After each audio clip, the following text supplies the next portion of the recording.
2.5 leagues from our own little town lives one General Jack Shepherd of fame and renown. Of companions his stock is not made of a few, for his bottle as ever the bright morning dew. One evening as passing along by his door, I was hailed by a dozen good fellows or more, who all seemed gay followers of Bacchus the god. So I had to pull up with a smile and a nod.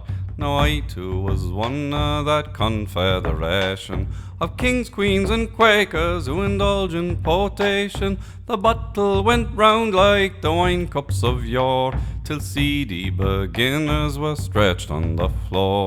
Now there was a doctor whose name was Brave Dan, and to cure the poor wretches he stood like a man. 2 sides of a sheep on a long iron bar were cooked by the navvy who ne'er smelled of tar.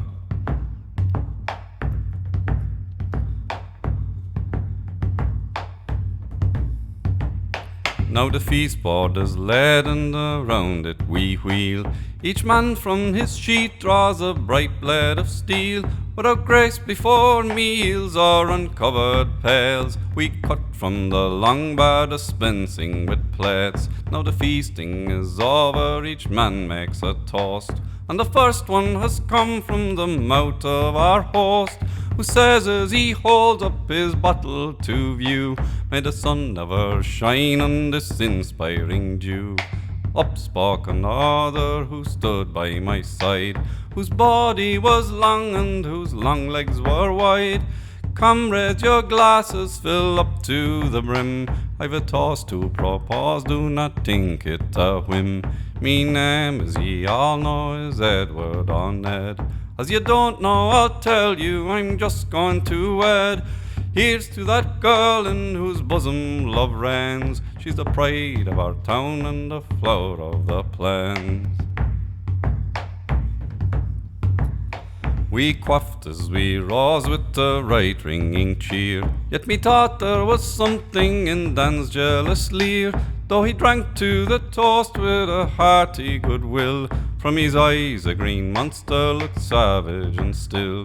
"Nah, boy," says our host as the doctor he spied, "this room as ye'll out see is lengthwise and wide.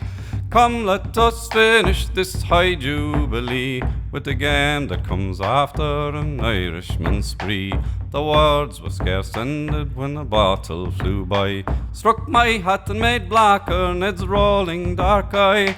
Away went the table, each man grasped his friend, but I was laid flat and low ere I witnessed the end. When next I looked round me, strange sights met my view. Each face there was marked with the red, white and blue. Shirts all in tatters, coats wore a new cut, whilst I, a peacemaker, had one short or short.